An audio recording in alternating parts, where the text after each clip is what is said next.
It's been a while. I think I say that at the beginning of every video I make and intend to post, but it really has. It's been close to a year.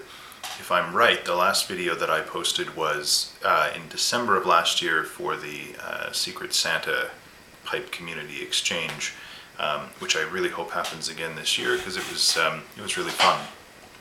But as you might be able to tell, things have changed. This is not the room that I shot a video in last time.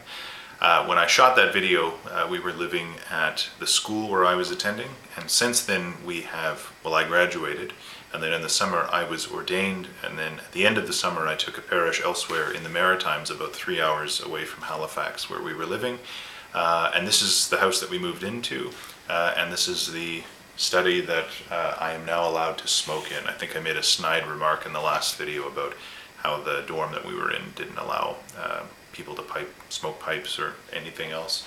But in this house I can, and especially in this room, so that's really nice. One of the things that I've been doing more of lately is trying to read a bit more. And for a long time, my wife and I have been talking about how when we move to our next house out of the dormitories, we would not have internet installed at home, which is sort of a bold move to make, I think, in the 21st century, just because I had been so used to having it pretty much all my life. My family had it from the time I was very young.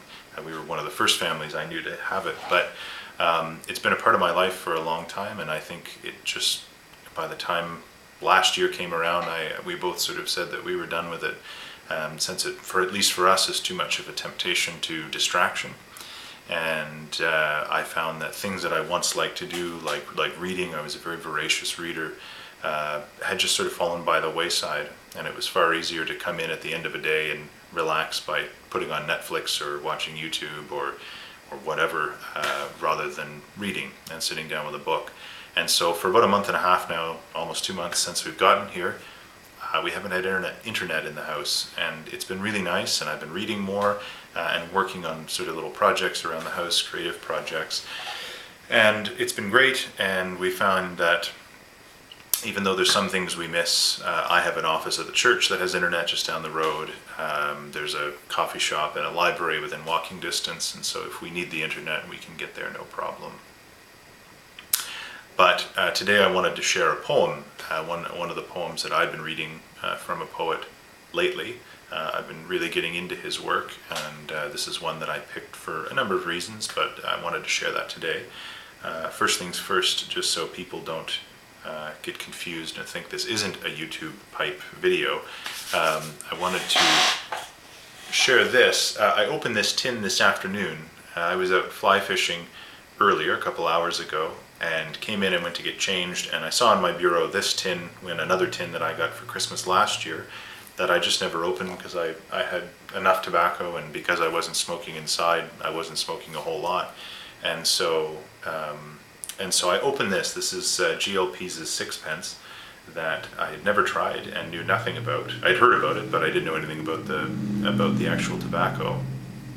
And so I opened it and was really quite surprised that it's not an English tobacco. Everything from GLP's I've smoked has been quite strongly English, and this is a real aromatic. It's very fruity.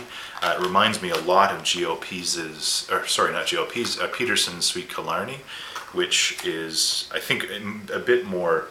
I mean, that one almost smells like it kind of poured rum on top of dried fruit, but this is really quite a strong dried fruit smell. It's fading a bit now since I opened the tin, but it's this really beautiful slice as well.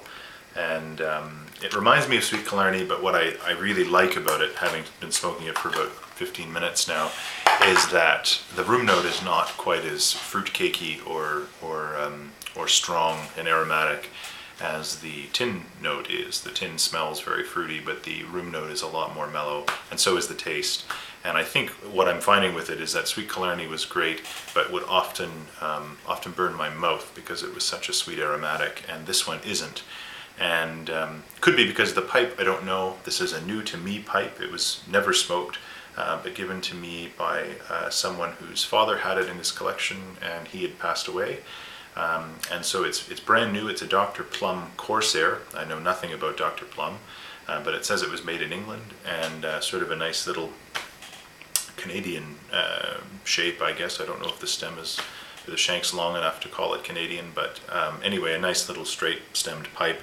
And one of the nicest, almost imperceptible little things about the pipe is that the bowl isn't sort of just round. It comes to this nice point on top, so there's actually a ridge on the front and the back of the bowl that just sort of, it's a nice little addition to it and creates some neat lines on the bowl. But anyway, I wanted to read this poem. As I said, I was out fly fishing today. I was on the river for probably close to 2 hours, and I caught nothing. I did have one bite. I had one fish on the line, but I lost him.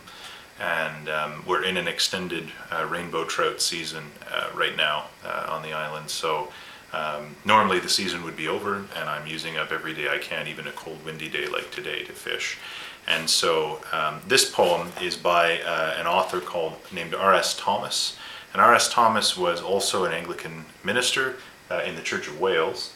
And he wrote mostly sort of in the second half of the 20th century, and wrote a lot about the landscape in which he lived in Wales. I believe he was more of a sort of rural country priest, so he writes a lot about the landscape, a lot about his work as a minister in the church, and I think a lot about his hobbies as well. So he was a fisherman, and that's about all I know of him.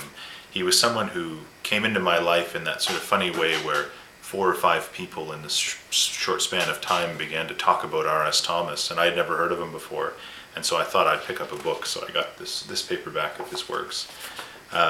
So this is a poem sort of as an homage to my afternoon on the river, entitled The River.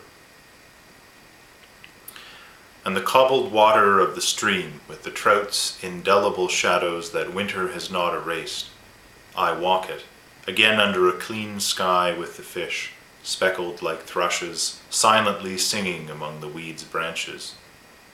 I bring the heart, not the mind, to the interpretation of their music, letting the stream comb me, feeling it fresh in my veins, revisiting the sources that are as near now as on the morning I set out from them.